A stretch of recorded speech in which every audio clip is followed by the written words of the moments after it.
Is it filler? Yes. But it's filler with a purpose. Now, let me explain.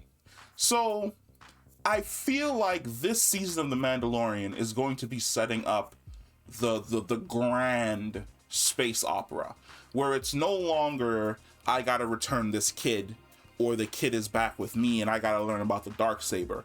Now it's, I've gotta go to Mandalore. And from what it looks like, it's going to be setting up a lot of Mandalorian action. Let me explain. So, first off, we're starting off with Mando's tribe, the cult, again. And we see them inducting a kid to basically becoming a member of the tribe. Here's your helmet, put the helmet on, and you are never to take the helmet off around other people. You can only remove it in the presence of basically the members of your tribe for like certain things, and that's basically it. For whatever reason, like a lot of people were like, oh my god, the helmet looks so childlike because it's a helmet for a child. Shut up. Like, they're not going to be sending the friggin' 7-year-old boy off to war. Mando rolls in, blows up the whale. He has a conversation with the armor smith where she's like, you have to go bathe in the waters in the mines of Kessel, the mines of something. Basically, those mines are on Mandalore. Mandalore got bombed by the Empire way during the not even during the main trilogy. This was probably post Clone War era. So we're talking about after Maul's beaten by Ahsoka, the Mandalorians retake their planet. The Imperials basically came in at some point in time between Ahsoka arresting Maul and taking him away, and I would say after Star Wars Rebels, because during Rebels we still visit Mandalore and it's still a thing, but they had that machine that if they turned it on, they could cook Mandalorians alive inside their armor that Satine had accidentally built. So the Empire basically bombed Mandalore sometime after Rebels, where they no longer had a planet. They glassed the entire friggin' planet and dropped like nukes from orbit onto the planet, then had the death robots walking around gunning people down. He has to bathe in those waters because the waters are sacred. They wash away sins, essentially, so that he can be accepted back into his tribe. I do not believe the Mandalorian is going to be returning to his cult. I believe that this journey that he's essentially on is going to put him on the path of maybe becoming Mandalore.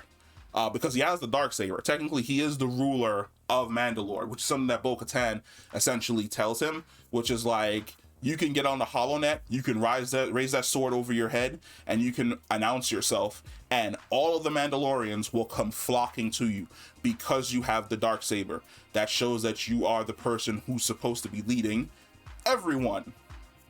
But everywhere that the Mandalorian goes is going to become important. For instance, he goes to Kreef, right? And when he meets him, Karga, he goes to him, and he's basically turned Navarro into this trade hub. And I was like, okay, Navarro got turned into a trade hub. We run into a situation with pirates. Those pirates are going to be super important later because we also got a reference to Mandalorian mercenaries with a fleet. And I have a feeling we're going to use the Mandalorian mercenaries with a fleet to take out the pirate fleet. And then Mandalore, if it can be recovered, is also going to need a trading partner that's outside of the Republic and the Empire. And that trading partner would be best as Navarro. Everything links together. Like, the entire time I'm watching the episode, I was like, that links to that, that links to that, that links to that. Bo-Katan's chilling in her castle on whatever planet. That's going to be the planet the Mandalorian returns to, raises the Darksaber to call all the Mandalorians back to him, and basically be crowned the new Mandalore before they go off and reclaim their planet. That links to that. I was just out here linking shit. I was like, that links to that, that links to that links to that, that links over here, that links back here. So the episode is filler. Like, it's basically set up for all of the plot threads that are going to be happening throughout the entirety of this season. And I understand that kind of pisses people off in comparison to, let's say, the very first season, which sets up the story with, I think, does the first episode end with him meeting Grogu and the finger touch? Then season 2, where they're basically on the hunt to get like Grogu back, like those. But I feel like Book of Boba Fett kind of set up the action-packed return of Mandalorian. Like, if you want to say anything, you can just basically take those 2 episodes where the Mando returned in Book of Boba Fett and then slap them onto the front of season 3, and it's like, boom, there's your action-packed return of the Mandalorian with the Darksaber slicing people up. This episode, for the most part, is going to set up not only the universe that they're kind of fleshing out around the Mandalorian and around Mandalore and around Grogu, but where exactly the Mandalorian is going to go and the people he's going to be interacting with as the series continues. I do like the fact that they kind of put a bow on Gina Carano's character and just basically explained that, yeah, character's not coming back, join Special Forces, that character's basically gone. I'm sad to see Cara Dune go.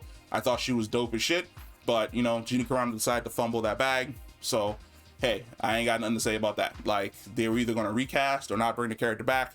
They chose not to recast. They've essentially moved on. I've moved on as well. But I'm more excited to see what's going to be happening down the line. Also, Purgils, fuck yes. If anything, the Purgils alone, when I saw them in hyperspace, I was like, we are going to be getting Ezra Miller eventually. Ezra Miller. Ezra Bridger eventually. And I honestly can't wait for Ezra Bridger to basically come back, especially since the Ahsoka show is, say that 2 times really fast, Ahsoka show, is basically going to be about her searching for Ezra and Thrawn with the help of Sabine. But yeah, I thought it was a decent episode, but like I said, it's a filler episode that's going to set up all the stories that they're going to be hitting as this season continues. And once again, I completely forgot how much I missed the end credits for The Mandalorian, which is just the Mandalorian theme playing and them having like the different art flashing in the background. Absolutely fantastic. But I'll be here again next week, and we're going to actually be releasing the episode right after the Mandalorian drops. That way I can be on top of it instead of releasing it late. Like I said, Destiny 2. It happened, but I'm back. That's the end of this episode. Comment down below, and I'll see you in the next one. Peace.